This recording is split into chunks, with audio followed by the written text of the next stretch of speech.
What's going on, everybody? This Afro think tank. I just finished seeing Avatar. All right, the movie Avatar, Fire and whatever. I forgot. Was it Avatar, Fire and Ash? Okay, Avatar, Fire and Ash. First of all, I just want to say this.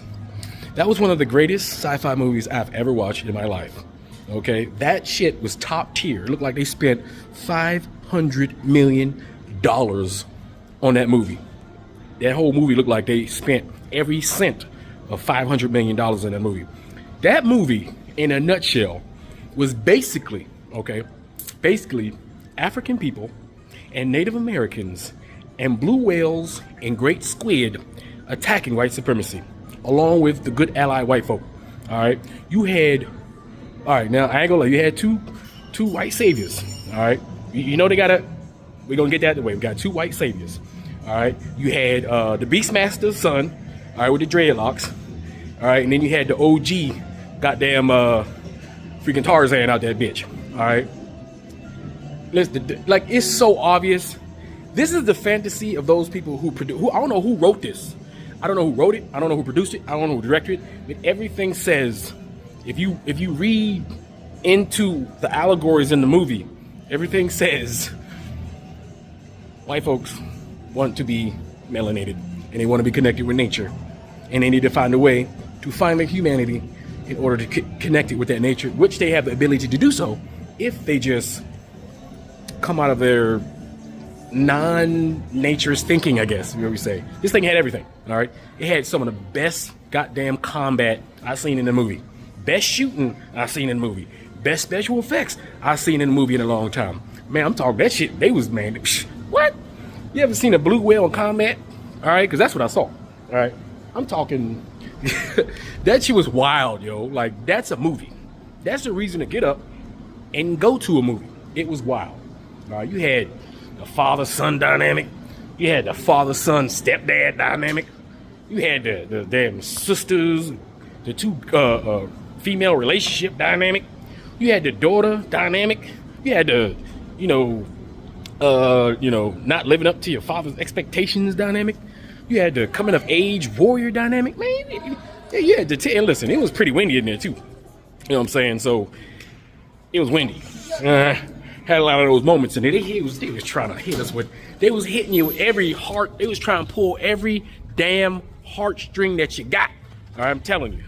They did, like, they spent, well, how long did it take this movie to come out? Huh? How long did it take? I think they wrote the whole story, because that junk was way too relevant. It was way too relevant to this time. It was basically the story of humanity in an allegory on another planet. And I'm a Marine. And I was enjoying watching the Marines get their ass whipped, all right, by the goddamn native indigenous population of the planet, okay? Now listen, white folks, if you watch this, because my Pan-African ass can make everything about goddamn race. Listen, this movie was about race. If you are a white person and you watch this movie and you was on the alien side, then that means in the real world, you know whose side you're supposed to be on.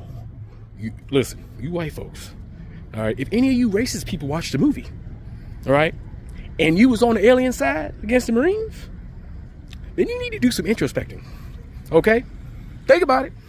And I'm a Marine, and I was enjoying the Marines get their ass whipped, all right? They got their ass whipped, all right? They came in there doing what they do, right? And then got their ass whipped by nature. And clearly Mother Earth starred in this movie. I mean, the allegories was everywhere. Like, excellent writing, excellent movie, excellent everything. Everything about this movie was excellent. All right.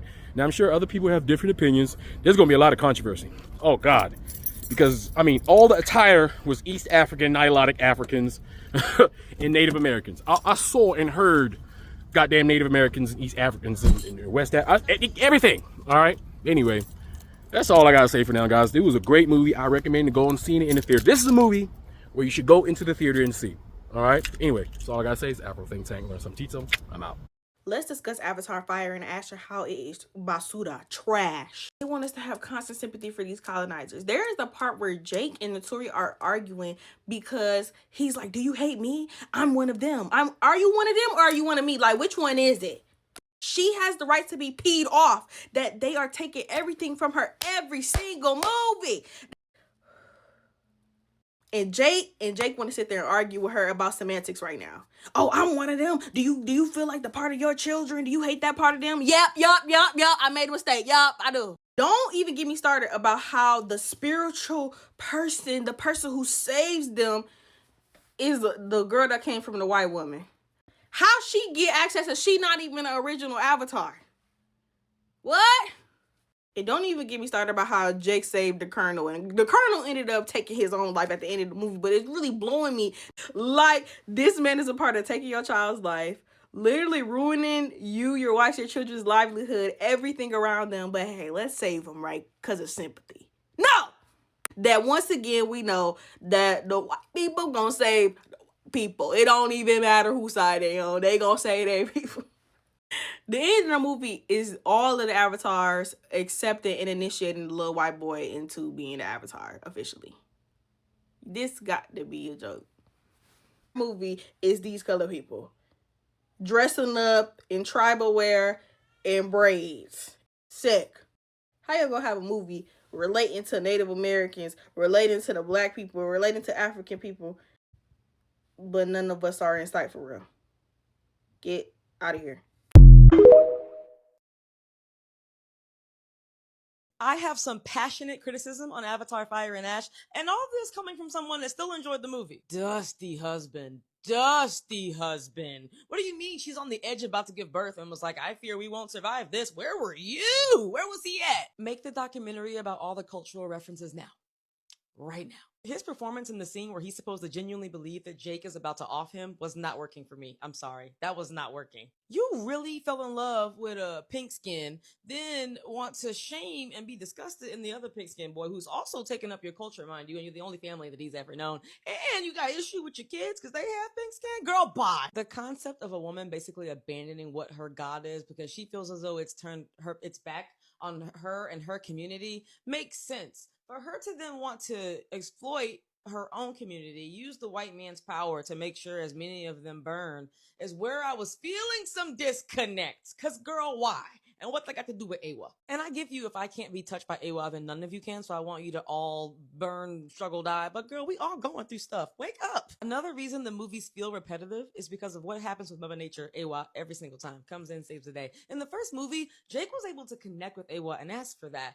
But now they make it seem like it must be through the special avatar that Awa or the world around them wants to help it all. Why is that? Why is that? These movies are about colonism. This guy's a huge part of that. I needed him to be evil, terrible, exploit a culture, use it until he gets what he wants, and then does something terrible at the end of the movie, like you expect from this character now. But you want to give us Pocahontas 2.0 again? Okay, he has a kid that loves the culture. He messing around with one of the locals. Great. But then to have him lazily throw himself off the side at the end of the movie. No! We either get to see somebody mess you up or we watch you see God. That's it. My boyfriend came to see this movie with me blind. Shout out to him for that. About 3 minutes in, he asked if everybody in the movie was supposed to be black. He did. I just have to get this off of my chest. The Avatar franchise is 100% based off of South Sudanese people.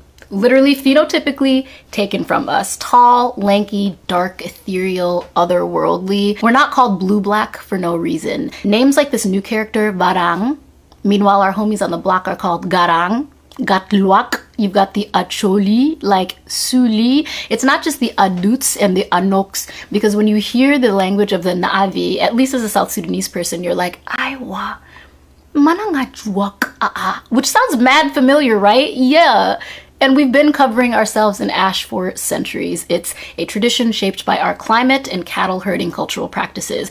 All of our style, clothing, and drip down to the jewelry, bruh. This man is who they archetyped for sure. Because wouldn't it be weird to see a movie with a bunch of blonde-haired, blue-eyed, tall people with axes and hammers living on boats as a way of life and not give a nod to, like, Viking culture?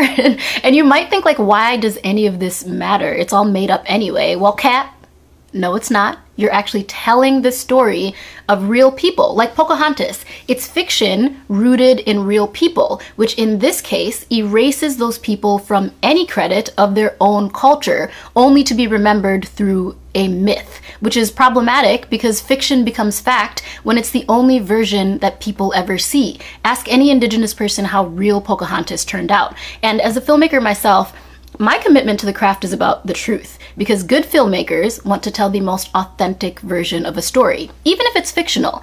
Exploitative filmmaking doesn't aim to tell the most honest story. They go for the cheapest version that appeals to the widest market, and that market is usually shaped towards the most basic, flattened understanding of a people or culture. So should filmmakers be allowed to make whatever they want? Could Zoe Saldana play Nina Simone? Sure. Would it be the most honest rendition of that story? Probably not. And why does this matter in context to Avatar? Because it takes the cultural and underdog humanness of a place like South Sudan, the youngest country in the world, which quite literally defied every odd to gain its sovereignty, and attributes all that world building to Hollywood. And I promise you that Hollywood is not building the future. It just continues to cosplay and recycle these types of stories, strips them for aesthetics, repackages them with CGI, AI, and then calls it innovation. But this is why I love AI, because it is democratizing means of production. So I don't have to wait for my story to be greenlit. So if you truly love Avatar and you want to support the real life people and culture that inspire that type of storytelling, I would love and appreciate your follow and share. Okay, bye. The movie The Avatar it's inspired by South Sudanese, but the Hollywood is not going to come to tell South Sudanese thank you for the inspiration and everything, or they just have to put it at the start of the movie, right? This is a real story inspired by South Sudanese with this culture, with this mark, with this look. And that they have to draft some pictures of South Sudanese in there to indicate that this is a real life story that they are trying to tell in different ways, right? But no one came to South Sudan and appreciate our way of lives being translated into movie, and now we didn't get the credits for that. So we're not asking for credit or anything. It's the creativity to use that, but at least they should comfort to the people to tell them exactly that without you, this great story would not be written or put out in this form. Thank you so much for everything. Nothing like that happened. So it's just like a stolen story. Can you check all these pictures? Look at this one. Look at this one. Look at this one. Like, look at this one. If you've seen the similarity, okay, look at this mark. Look at this mark. And this one, and that one. It's all the same. So it's our life, and this is how we live. And we've seen the height, the marks, the bed, the clothing, the nakedness, the way of life. Like when you see that movie, I'm not telling you go and view it, because that will give more credit than to us. I'm not advising you to go and watch the movie, but I just want to show you similarities between the characters in the movie, The Avatar, and the people of South Sudan. Now if you have seen the similarity, and they all work the same. We are the inspiration. When you look at all the movies in the world, they've been inspired by something. Look at the movie, let's say Tom and Jerry. So they're inspired by cat and rat, right? So when you look at the movie, the Spider-Man, it's inspired by Spider. And the rest, everything as inspiration until when it comes to Avatar. Avatar is no inspiration. There's no real people behind it, like the way they narrate it to you. But the reality is South Sudanese are the inspiration behind that movie. And we are not asking them for anything. What we want is, we want to show the world exactly these are the people being played in that way. So it should have been like more of cattles in it, and then the way of life, the reality before it's turned into that drastic look. It has to be something real, and then after that it will be translated into that things. Try to push it out. Let other people know exactly we are the people behind that, and appreciate us for a while. Thank you so much.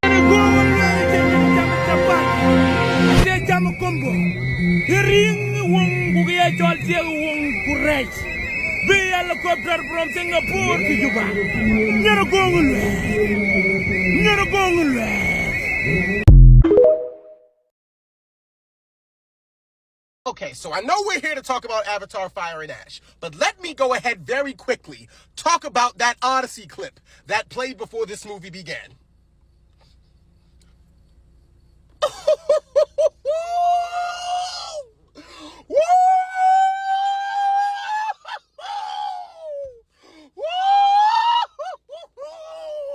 You want to talk about a promo? Ours, because that Odyssey look like it's gonna be the shit. I'm about to buy my tickets right now. You want to talk about iconic? That's the kind of stuff that makes you want to run through 5 brick walls. Not just 1, not just 2, 5 brick walls. Chris Nolan, we're put on notice, Doc. Look, when it was already announced that you was making the movie, we were already there. People were already bought the tickets a year in advance. They didn't even need to see that promo clip. But now, now that the streets done been fed with that,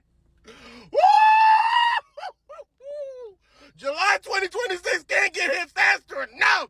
Let's go ahead and talk about Avatar. Okay, so as you may or may not know, Avatar Fire and Ash is the 3rd installment in James Cameron's saga, where we are continuing the story of the Blue Na'vi people, or the Na'vi Blue people. Regardless, they're blue and they're Na'vi. And this time around, not only are we going against the Sky people, Stephen Lang Quaritch's and his military boys' obsessive beef with Jake Sully, we are also going against... I can't necessarily remember the character's name, but I'm just going to call her the Fire and Ash Lady. We're going against the Fire and Ash Lady, and she is terrifying. Ladies and gentlemen, she is absolutely, as those trailers advertise, she is a villain. Stephen Lang's Quaritch is a great antagonist, but this lady, the Fire and Ash Lady, guys, that's a villain. That is a pure evil villain. Like, she is just absolutely batshit crazy. And fun fact about her, that's actually the same girl who got Robb Stark caught up and killed at the Red Wedding in Game of Thrones. And granted, that was very much so Robb's fault for, falling in love and, betraying the guy's, vow or whatever that they made, because he was supposed to marry that guy's daughter and ended up wanting to be with her. But yeah, we're not putting the blame solely on, her or Robb, but, it's just a fun fact. She was a part of that massacre. But regardless, it's just very nice to see her play a completely opposite and terrifyingly horrifying character all at the same time. And just as many people are saying, yes,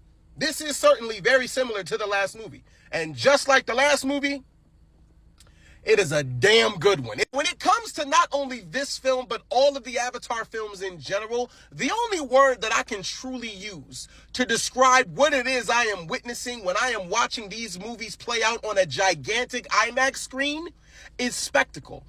These movies for me are nothing short of a complete utter spectacle. And I know that some people think these movies are overrated. I know some people have their feelings about this movie. And the main consensus, or a very popular one that I am seeing about this movie, as I said, is a lot of people are saying it is the same film as the last one. And yes, they do share a lot of similar themes and a lot of similar tropes from each other.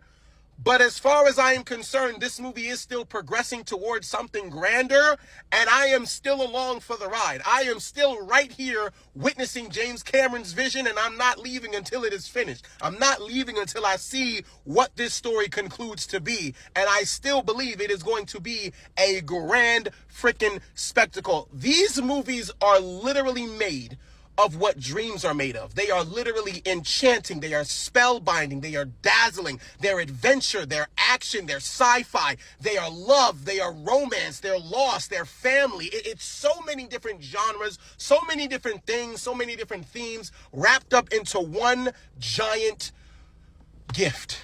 Because it's the holidays, so we're going to call it a gift. But that's truly what these movies are. They are a gift to cinema. They are a gift to IMAX screens. They are a gift to fans everywhere. These movies are absolutely sensational. This movie is 3 hours, so there are so many things that I could take time to talk about, but I'm going to try to highlight everything that I can as best as I can, starting with the performances. I'm just going to start with the performances because that's what's on the top of my mind right now.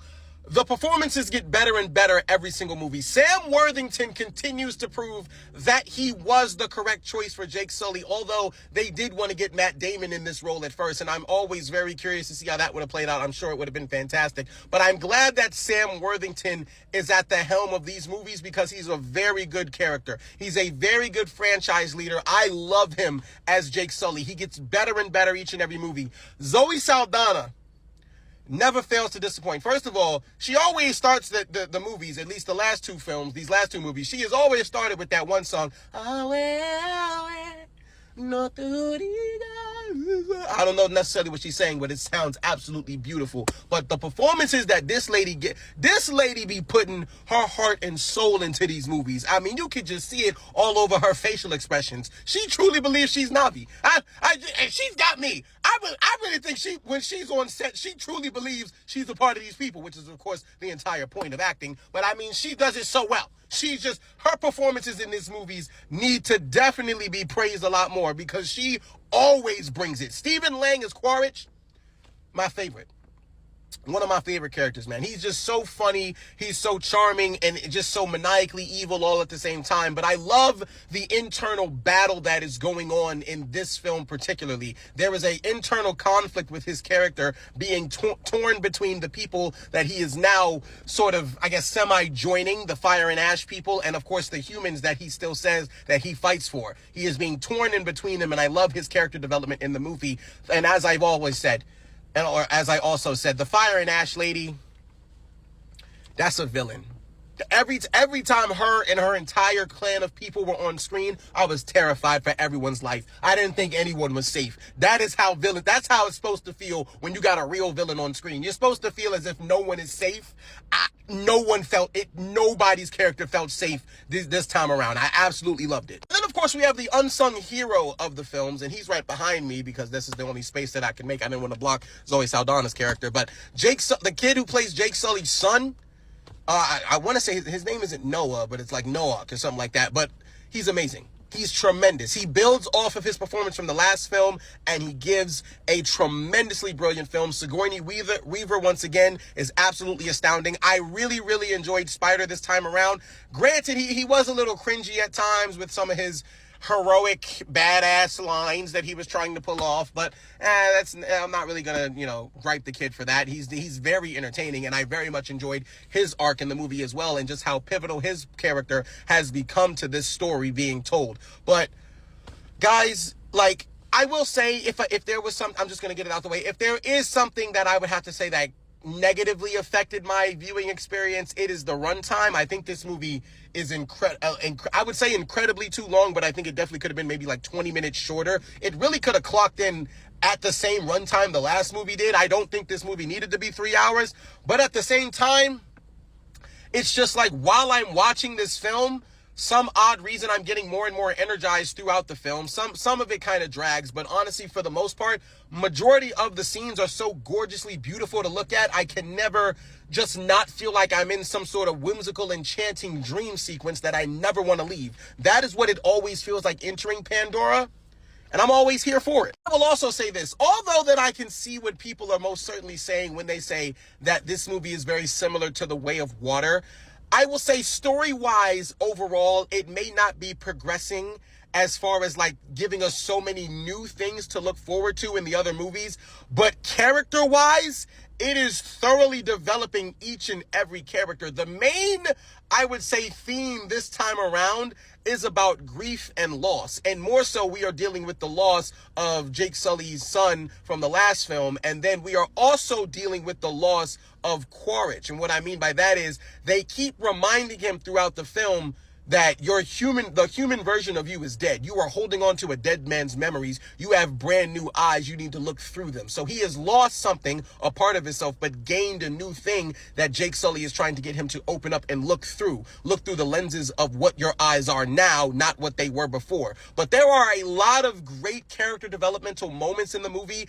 that make the arc so much stronger and make you truly root for this family and empathize with them. And you feel like you're a part of that family as well. You feel like you are so just very closely a part of this journey, and it's something that I truly think James Cameron is a master at when it comes to storytelling, is really getting you to